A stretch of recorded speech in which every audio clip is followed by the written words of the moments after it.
आणि ते आसू तिला म्हणायचो सासू. जी दिवसातून एकदा तरी सुनेला रडवल्याशिवाय राहत नाही ती सासू. पण आजकालच्या सासवा फार चांगल्या आहेत.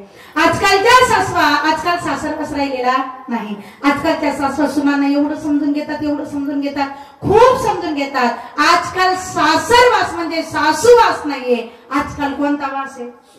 सुरवास आहे. आता पहिले असं असायचं, पोरगी लग्नाला आली काय बापाला धाक असायचा, बाई ज्या घरात जाईल सासू कशी भेटल, सासू कशी भेटल, सासू कशी भेटल. आता सासू विचार करते मला सून कशी भेटल. पहिले आई बाप मुलीचे विचार करायचे सासू माझ्या पोरीला वागून घेईल का नाही, सासू माझ्या पोरीला वागून घेईल का नाही. आता सासू विचार करते बाई सुनबाई मला वागून घेईल का नाही. आता सगळे उलटे दिवस फिरले महाराज. पण पहिल्या काळामध्ये आता एवढी विचित्र आहे. योग बाई आपल्या सासूला सकाळी सकाळी घराच्या बाहेर काढायची, मध्ये घ्यायची, बाहेर काढायची, मध्ये घ्यायची, बाहेर काढायची, मध्ये घ्यायची. शेजारून एक सदग्रस्त झाले, काय म्हणे गंगूबाई काय चाललंय, बाहेर जाता मध्ये येता, बाहेर जाता मध्ये येता, काय भाकडे. गंगूबाई म्हणे काय सांगू दादा साहेब, म्हणे काय माझी सुनकी नाही घरामध्ये सकाळी सकाळी रामदेव बाबाची योगासनं करते. म्हणे मग योगासनं करत असताना रामदेव बाबा काय सांगतात. म्हटले काय सांगतात.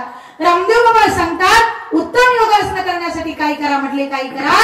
सांस को अंदर लो, सांस को बाहर छोड़ो, सांस को अंदर लो, सांस को बाहर छोड़ो, सांस को अंदर लो, सांस को बाहर छोड़ो. मी कोणाला बाहेर काढते.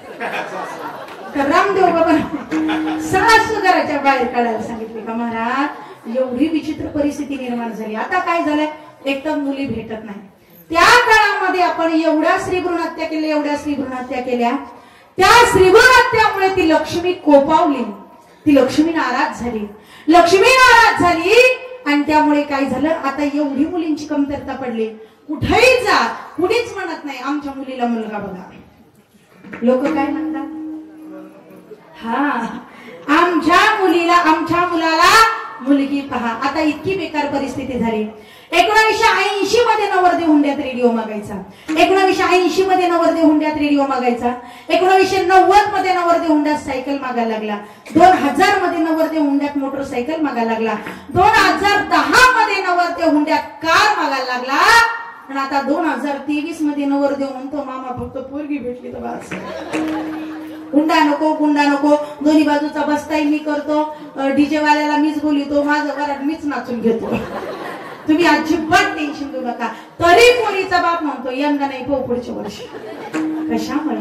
अरे आम्ही जर त्यावेळेस स्त्रीभ्रूण हत्या केल्या नसत्या, गर्भातल्या गर्भात त्या कळीला फुडलं नसतं, तर ती लक्ष्मी कोपावली नसते. एका स्त्रीला दुखवणं किंवा एका लक्ष्मीला दुखवणं ही सोपी गोष्ट नाहीये. आणि त्या लक्ष्मीचा तळतळ ही सुद्धा सोपी गोष्ट नाही. म्हणून मायबापांनो नुसते कीर्तन ऐकू नका, नुसतं या काळानं ऐकायचं आणि या काळानं सोडून द्यायचं. अनेक सप्ते, अनेक कीर्तन आहे, अनेक मोठमोठाले कार्यक्रम आहे. पण त्यातून घ्यायचा बोध असा आहे की जर आपल्याला पृथ्वीचं संतुलन ठेवायचं असेल तर एक म्हणजे मुलगी वाचवा आणि दुसरं म्हणजे झाडे लावा. विठ्ठल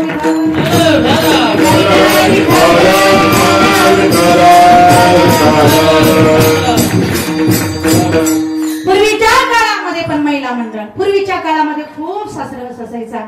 असं म्हणतात की सासू अक्षरशः घरातल्या सामानाला कुलूप लावून ठेवायच्या. कुलूप त्या सुनांना ते घरातलं सामान देत नव्हत्या. पूर्वीच्या काळामध्ये एवढा मर्यादा होता. मुलीचं लग्न झालं, मुलीने गावामध्ये प्रवेश केला की अक्षरशः ती मुलगी वेशीतून चपला काढायची. तिला गावामध्ये चपला घालून एंट्री नव्हती. एवढी मर्यादा होती पूर्वीच्या काळामध्ये. आता किचन मध्ये चपला आहे, आता जेवताना चपला आहे. आता सगळ्या मर्यादा संपल्या, सगळ्या मर्यादा संपल्या. पण पूर्वीच्या काळामध्ये स्त्री शीलवान होती, सुंदर होती, सगळ्या मर्यादा होत्या. आणि म्हणून पूर्वीच्या काळामध्ये सासरवा सुद्धा सहन करावा लागायचा.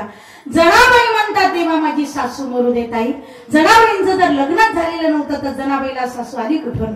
जनाबाईचं जर लग्नच झालेलं नव्हतं तर जनाबाईला सासू आली कुठून. मग ही सासू कोणती, ही सासू कोणती. माई बापांनो शास्त्र असं सांगतं की ज्या ठिकाणी वाचार्थ जमत नसेल त्या ठिकाणी लक्षार्थ लावावा लागतो. ज्या ठिकाणी वरचेवर शब्दाचा अर्थ कळत नसेल त्या ठिकाणी शब्दाचा आपल्याला गहन वेगळा अर्थ घ्यावा लागतो. जिथं वाचार्थ जमत नाही तिथं लक्षार्थ लावावा, पण जिथं लावायचं तिथंच लावावा.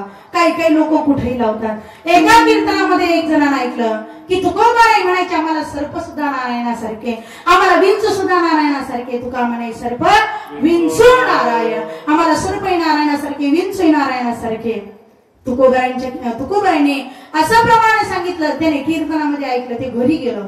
घरी गेल्यानंतर ते होतं, पण कसं होतं, ते 4च्या पुढं वाघ होणार होतं. वाघ बरेच असतात ना, 4च्या पुढं वाघ होणार आहे. तुमच्या गावात आहे का?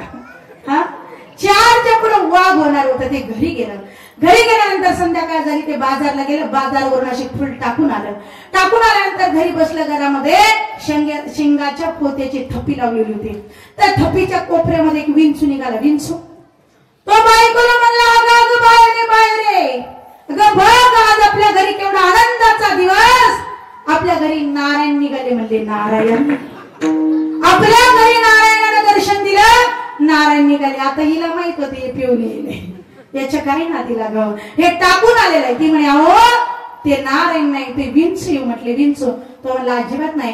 मी रात्री संजीवनी ताईच्या कीर्तनात ऐकलं की सर्प सुद्धा नारायणासारखे, विंचू सुद्धा नारायणासारखे, आपल्या घरात नारायण निघाले. हळदी कुंकू आण म्हणले, मला नारायणाची पूजा करायची.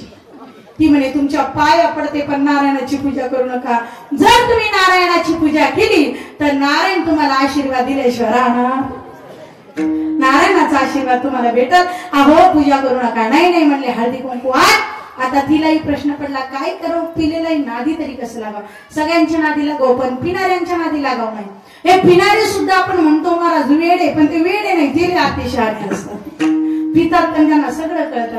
ते एवढे अतिशहाणे असतात. हे कसं दारू पिऊन घराच्या बाहेर गेलं. रात्री 12 वाजता दारू पिऊन आलं. बायकोला म्हणे दरवाजा उघड. ती म्हणे उघडणार नाही. हा म्हणे दरवाजा उघड. ती म्हणे उघडणार नाही. दरवाजा उघड. ती म्हणे उघडणार नाही. 11 वर्ष झाले लग्नाला. तुम्ही दररोज घरातून गेले की दारू पिऊन येतात. लेकरांना पुस्तक नाही, लेकरांना वया नाही, शाळेची फी नाही. अहो घरात अन्नधान्य नाही, अंगावर दागिना नाही, का घरामध्ये चांगले भांडे नाही. अहो काय अवस्था करून ठेवली या प्रपंचाची माई बापांनो. कीर्तन ऐकत असाल आणि दारू पित असाल, व्यसन करत असाल, हात जोडून विनंती करते, मी तुमच्या बहिणीसारखी आहे, तुमच्या लेकीसारखी आहे. जीवनामध्ये सगळं करा, पण दारू पिऊन आयुष्य वाया घालू नका. अरे तुम्ही दिवसातून 100-200 रुपयाची दारू पिता.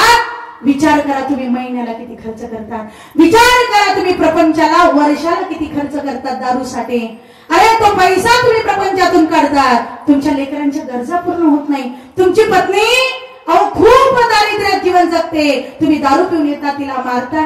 बिचारी महान पतिव्रता असते, तरी सुद्धा प्रपंच करते, तरी सुद्धा प्रपंच चालवते. पण लक्षात घ्या, तुम्ही जर दारू पित असाल, दारू पिणाऱ्या माणसाच्या प्रपंचाची कधी उन्नती होत नाही. ज्यांनी दररोज दारू पिली त्यांनी चांगला बंगला विकला, आणि ज्यांनी दारू विकली त्यांनी चांगले बंगले घेतले. म्हणून लक्षात ठेवा, आपण आपल्या जीवनामध्ये काय करायचं, कधी दारू पिऊ नका. व्यसन करायचंय ना, हरिपाठाचं व्यसन करा. व्यसन करायचं ना, कीर्तन ऐकायचं व्यसन करा. व्यसन करायचं ना, देवाच्या नामचिंतनाचं व्यसन करा.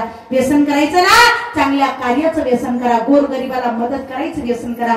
हे व्यसन तुम्हाला असा आशीर्वाद देईल, तो इथे तर काम येईलच, पण मेल्यानंतर सुद्धा मोक्ष पदाला प्राप्त करून दिल्याशिवाय राहणार नाही.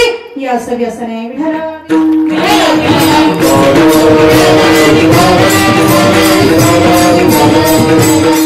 ती म्हणली अहो घरामध्ये काही वस्तू नाही. 11 वर्ष झाली तुम्ही दारू पितात, प्रपंचाची काही प्रगती नाही. मी आज खरंच दरवाजा उघडणार नाही, मी आज खूप कंटाळले, मी खरंच दरवाजा उघडणार नाही. तुम्ही रात्रभर थंडीचं बाहेर कुडकुडत राहा, मी दरवाजा उघडणार नाही. तो म्हणे दरवाजा उघड. ती म्हणे मी उघडणार नाही. तो म्हणला जर तू दरवाजा उघडला नाही तर आड होता दारामध्ये, या आडामध्ये उडी टाकून मी जीव देईन. ती म्हणे खुशाल द्या, माझी काहीच हरकत नाही. कंटाळून गेली होती. खुशाल द्या, माझी काहीच हरकत नाही. तिला माहित होतं हे दररोज हेच म्हणतं, जीव द्यायचं म्हणतं, पण जीव देत याचे दररोजचे वाक्य ठरलेले, तिला पाठ झालेले होते. ती म्हणे खुशाल द्या. हे इतकं हुशार होतं, इतकं हुशार होतं. कुठलं होतं? या गावाचं नाव चंदनशिऱ्याचं. कुठलं होतं हे हुशार? चंदनशिऱ्याचं दारुड होतंय. चंदनशिऱ्याचं दारुड इतकं हुशार, त्यानं काय केलं, त्या आडाच्या जवळ कपडे धुवायचा दगड होता, मोठा दगड होता. त्यानं जसा तो दगड घेतला, तो आडा टाकला, धापकन आवाज झाला, धापकन आवाज झाला.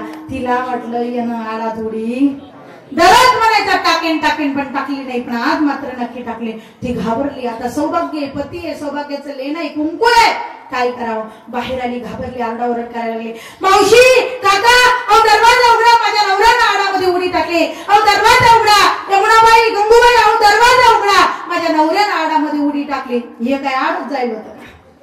हे तिथं अंधारात कोपऱ्यात लपून बसेल होता.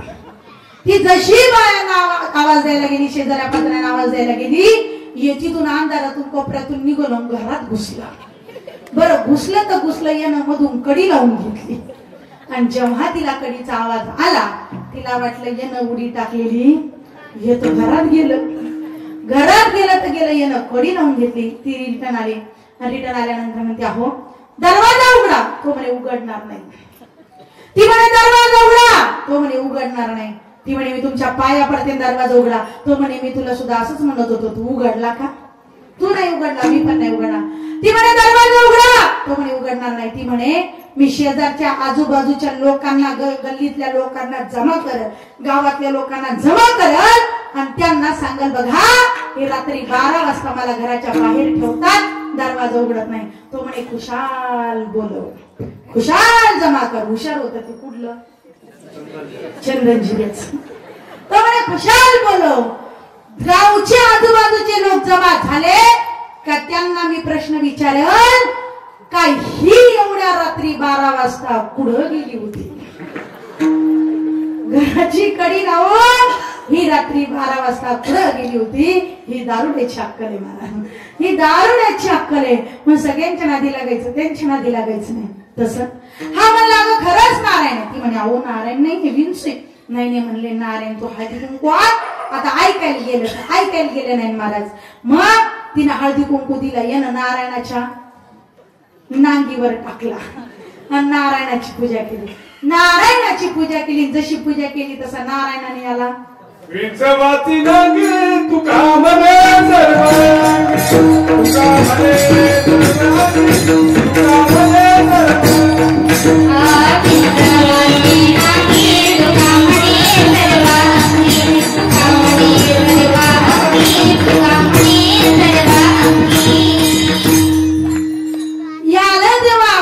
पूजा केली. विंचवाने याला आशीर्वाद दिला. विंचू याला चावला. विंचू चावला, अंगाची आग व्हायला लागली, हाताची आग व्हायला लागली, अंगाची डाळ व्हायला लागली. मग म्हटलं अगं मला खरंच विंचू चावला. विंचू चावला. मग तिनं याला दवाखान्यात नेला. दवाखान्यामध्ये नेल्यानंतर डॉक्टरनी गोळ्या औषध दिले, इंजेक्शन दिले आणि एक टूप दिली डॉक्टरने. टूप आणि काय सांगितलं, ही टूप घ्या आणि ज्या ठिकाणी तुम्हाला विंचू चावला असेल त्या ठिकाणी जाऊन ही टूप लावा. आता याची अजून पूर्ण उतरलेलीच नव्हती. यानं डॉक्टर कडून ती टूप घेतली. घरी आलं. बायको म्हणे कुठं चावला होता ग विंचू? बायको म्हणे ती शेंगाच्या कोपऱ्याला, शेंगाच्या पोत्याच्या कोपऱ्याला. ये गेलं, ती टूप काढली, टूप हातामध्ये घेतली आणि त्या शेंगाच्या कोपऱ्याला ती टूप लावली. आता डॉक्टरने शेंगाच्या कोपऱ्याला लावली होती की याच्या हाताला लावायला लावली होती? हाताला. पण येणं लावली त्या शेंगाच्या पोत्याच्या कोपऱ्याला. जिथं वाचार्थ जमत नसेल तिथं लक्षात वापरावा लागतो. एका म्हातारी आजारी पडली, डॉक्टर कडे नेला. डॉक्टर म्हणे म्हातारीला औषध जरा जास्त पाण्यात दे, औषध जरा कडक आहे. त्यांनी धरली, दोघांनी म्हातारी नेली नदीत डायरेक्ट एवढ्या पाण्यात. म्हातारी डुबायला लागली. मग डॉक्टरला फोन केला, डॉक्टर आता म्हातारी पार डुबायला लागली, आता एवढ्या पाण्यात औषध दिलं तर चालेल का? डॉक्टर म्हणे कुठून जन्माला आले?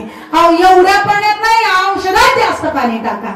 म्हणजे जिथं वाचार्थ जमत नसेल तिथं लक्षार्थ वापरावा लागतो.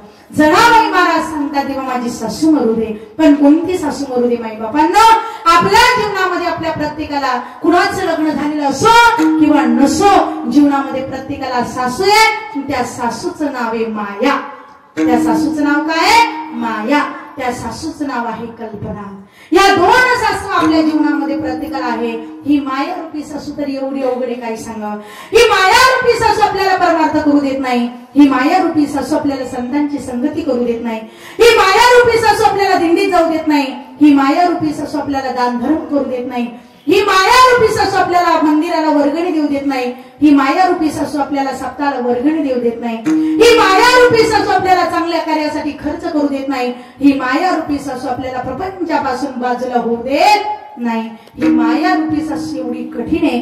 म्हणून संतांनी सांगितलं तुम्ही दुसरे तिसरे काही करू नका, पण तुम्हाला करायचं असेल तर काय करा, हे माया जाळ कसं तुटेल, हे माया जाळ कसं संपेल याचा विचार करा. हरी हरी तुम्ही म्हणारे सकळ, तेने माया जाळ तुटईल.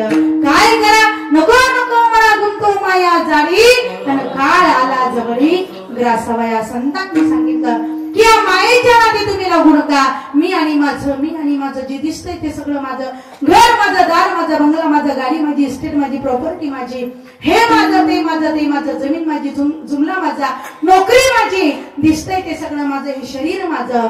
पण आपलं काय सांगा ना माई बापांनो. शास्त्रकार वर्णन करतात, धन आणि भूमो पशवच्च गोष्टी भार्या ग्रहद्वारे जनस्मशाने देहाची दाय अंबर लोक मार्गे कर्मानुगो गच्छती जीवैका. शास्त्रकार सांगतात, अरे तुमचं काय, धन आहे ते बँकेत राहणार आहे, बंगला आहे तो जागेवर राहणार आहे, बायको आहे ती द्वारापर्यंत येणार आहे, जन आहे ते स्मशानापर्यंत येणार आहे, पुत्र पौत्र आहे स्मशानापर्यंत येणार आहे, समाज स्मशानापर्यंत येणार आहे, गाडी शेड मध्ये राहणार आहे. मग सोबत काय येणार आहे, समाज स्मशानापर्यंत येणार आहे. सोबत काय येणार आहे, तर सोबत काय येणार आहे, कर्मानुगो गच्छती जीवैका. सोबत येणारे फक्त चांगलं केलेलं कर्म, चांगलं केलेलं कार्य. म्हणून या मायेतून जरा बाहेर पडा आणि परमार्थाच्या वाटेला लागा. या परमार्थाच्या वाटेला जर तुम्ही लागला नाही तर हा काळ तुम्हाला कधी गिळून भस्म करेल सांगता येत नाही. पण काळापासून जर सुटका करायची असेल तर त्यासाठी या माया रूपी सासूला अगोदर मारणं गरजेचं आहे. जनाबाई महाराज सांगते, माझी माया रूपी सासू मरू दे. विठ्ठल विठ्ठल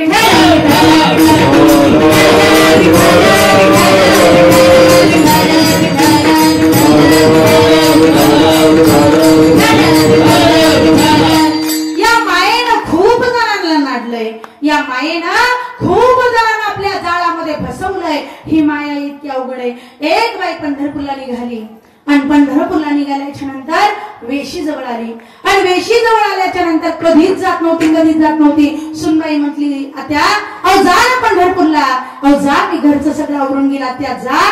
म्हणून सुनानं आग्रह केला, म्हणून मी पंढरपूरला निघाली. वेशी जवळ आली आणि वेशी जवळ आल्याच्या नंतर त्या वारकऱ्यांना म्हणे, तुम्ही वेशी जवळ हनुमानजी महाराजांचा अभंग म्हणा, तोपर्यंत मी घरून एक चक्कर टाकून येते.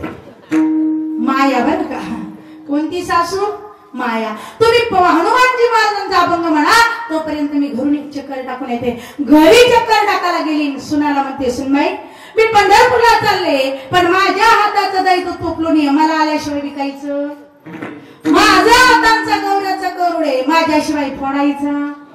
मग ती सुन म्हणे, आत्या तुम्ही काळजीच करू नका आत्या, मी तुमच्या दायित्व तोपलोण्यालाही हात लावणार नाही आणि या गौऱ्या तुम्ही तुम्हाला जाळायला ठेवले, या सुखरूप ठेवेल, काळजी करू नका. संत महात्मे वर्णन करतात, हवा चालली पंढरपुरा येशी पासून आली घरा, हवा चालली पंढरपुरा येशी पासून आली घरा, पंढरपुरा येशी पासून आली घरा, हवा चालली पंढरपुरा येशी पासून आली घरा, हवा चालली पंढरपुरा येशी पासून आली घरा, हवा चालली पंढरपुरा येशी पासून आली घरा, हवा चालली पंढरपुरा येशी पासून आली घरा, हवा चालली पंढरपुरा येशी पासून आली घरा, हवा चालली पंढरपुरा येशी पासून आली घरा, हवा चालली पंढरपुरा येशी पासून आली घरा. ही माया रूपी सासू आपल्या जीवनातली गेल्याशिवाय आपल्याला मोक्ष पदाची प्राप्ती होणार नाही, आपला उद्धार होणार नाही, आपण सतकार्याला सतमार्गाला लागणार नाही. कारण प्रपंचातली ही माया एवढी खोटलेली काय व्यवहार सर्व हा संसार वाया एरधार, हरिविण संसार दुःख मूळ चहुकडिंगळ, विश्रांती नाही कोटे रात्र दिवस तळमळ, दुःख बांधवडी आया संसार सुखाचा विचार नाही कोटे. म्हणून या प्रपंचातल्या मायेच्या नादी लागून आपल्या जिंदगीची बर्बादी करू नका. तर निर्गुण निराकार किंवा सगळ्यांचा उद्धार करणारा तो परमात्मा, त्या परमात्म्याच्या पाठीमागे लागा. तो परमात्मा आपला उद्धार केल्याशिवाय नाही. कुणी माया रूपी सासू आपल्या जीवनातली मारायची, माया रूपी सासू आपल्या जीवनातली मेली का त्या सासऱ्या आधार तुटेल, आधार संपेल. सासऱ्याचा आधार संपला की तो सासरा सुद्धा मरेल अभंगाच्या दुसऱ्या.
प्रत्येकाच्या जीवनामध्ये प्रत्येकाला सासरा आहे.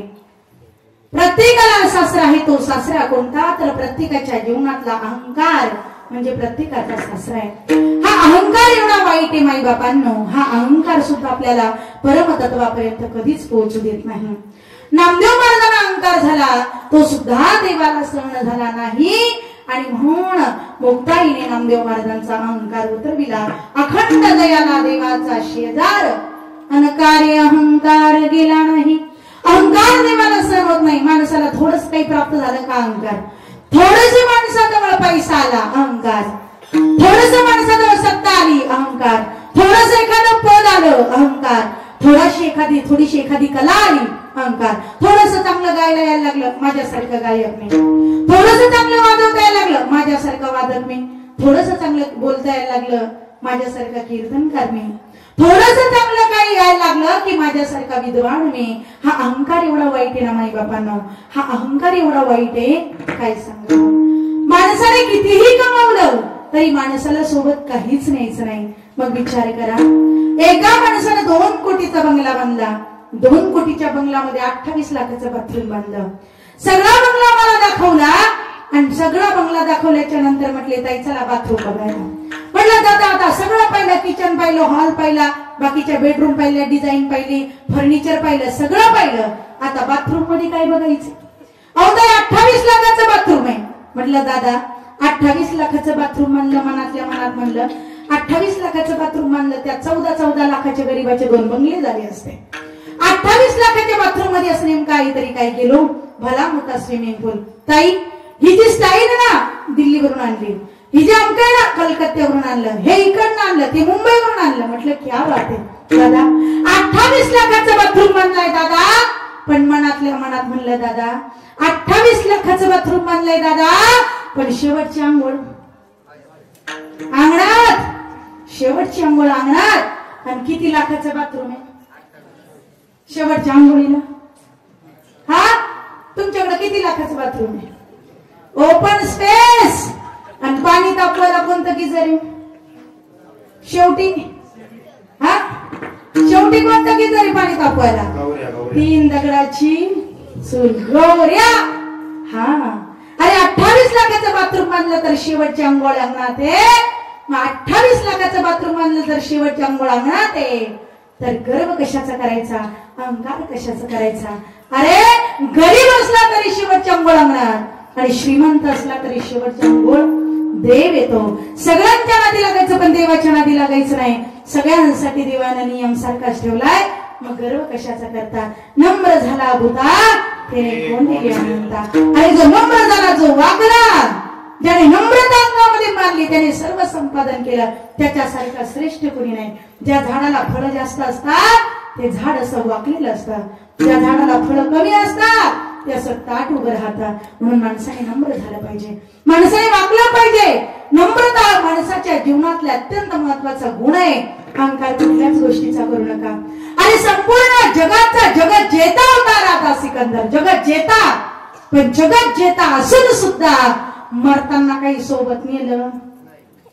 99 कुछ साथ जो मुल्कों के वाली थे, और सिकंदर जब गया दुनिया से दोनों हात खाली थे. दोन्ही हातामध्ये काही आलं नाही. आपली 10 आणि 20 एकराची जमीन पुढे जाणार आहे. म्हणून विचार करा, अहंकार करायचा नाही. पण माणसाचा स्वभाव आहे अहंकार, आणि स्वभाव जात नाही. संत महात्मे वर्णन करतात, आधी होती दासी पटराने केले तिसे, तिचे हिंडणे राहीना स्वभाव धारीना, तिचे हिंडणे राहीना स्वभाव धारीना.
पण ज्याने अहंकार मारला ना, अहंकार संपला की समजायचं देव झाला.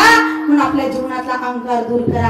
अहंकार रूपी शस्त्र आपल्या जीवनातला मेला पाहिजे. जनाबाई महाराज सांगतात, देवा माझ्या जीवनामध्ये मला अहंकार सुद्धा होऊ देऊ नको. माझ्या जीवनातला अहंकार रूपी शास्त्रा सुद्धा मरू दे. आणि अजून माझ्या जीवनातली ननंद मरू दे. पण कोणती ननंद मरू दे याचा आपण विचार करू. तत्पूर्वी सर्वांना माहितीये, ज्या ठिकाणी कीर्तन आहे नाहम वसामी वैकुंठ योगिनार दैरो मधभक्ता यत्र गायंती तत्र तिष्ठामि नारदा. ज्या ठिकाणी कीर्तन आहे तेथे पांडुरंग परमात्म्याचं आगमन आहे. म्हणून सर्वांचं कर्तव्य आहे की पांडुरंग परमात्म्याचं 2 मिनिटं सर्वांनी नामचिंतन करावं. सगळ्यांनी महिला वर्ग पुरुष वर्ग अलीकडे बसलेले पलीकडे बसलेले सगळ्यांनी ताटवरती हात करा. अगदी ताटवरती हात करा. ताटवरती हात करा सगळ्यांनी. महिला मंडळी पुरुष मंडळी अलीकडे बसलेले